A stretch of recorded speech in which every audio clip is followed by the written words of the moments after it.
കർത്താവ് ഇതെൻ്റെ roll number തന്നെയാണോ, ഞാൻ തെറ്റിച്ചിട്ടുണ്ടോ എന്ന് നോക്കാൻ വേണ്ടി 3 തവണയാണ് ഞാൻ വീണ്ടും വീണ്ടും നോക്കിയത്, ഞാൻ തന്നെയാണോ എന്നറിയാൻ വേണ്ടി. അതേമാതിരിയാണ് ഞാൻ അത്രയും ടെൻഷൻ അടിച്ചാണ് ഇത് മാതാവിൻ്റെ കൃപയാലും എൻ്റെ അപ്പനമ്മയുടെ പ്രാർത്ഥനയാലും മാത്രമാണ് ഇത് പാസ്സായത്. ഈ പാസ്സായതോടുകൂടി എനിക്ക് ഒരു കാര്യം മനസ്സിലായത്, നമ്മൾ എത്ര പഠിപ്പുണ്ടെങ്കിലും എത്ര ഉയരത്തിലാണെങ്കിലും ദൈവത്തിൻ്റെ ഒരു കൃപയോ ദൈവത്തിനോടൊരു പ്രാർത്ഥനയോ അല്ലെങ്കിൽ നമുക്കൊന്നും നേടാനോ ഒന്നിനും സാധിക്കത്തില്ല. ഇതിന് ഞാൻ വളരെയേറെ നന്ദി പറയുന്നു മാതാവിനോട്. എൻ്റെ അപ്പനമ്മമാർ കുറേ കഷ്ടപ്പെട്ടതിന് ഞാൻ നന്ദി പറയണം.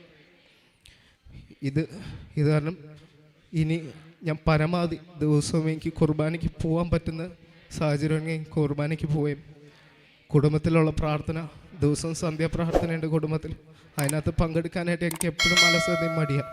ഇനി അങ്ങനത്തെ ഒരു മടിയും അലസതയും കാണിക്കാണ്ട് കുടുംബത്തിലുള്ള കുടുംബ പ്രാർത്ഥനയിലും കൂടാനായിട്ടുള്ള എൻ്റെ പരമാവധി ശ്രമവും എല്ലാം എൻ്റെ ഭാഗത്തു നിന്നുണ്ടാവും.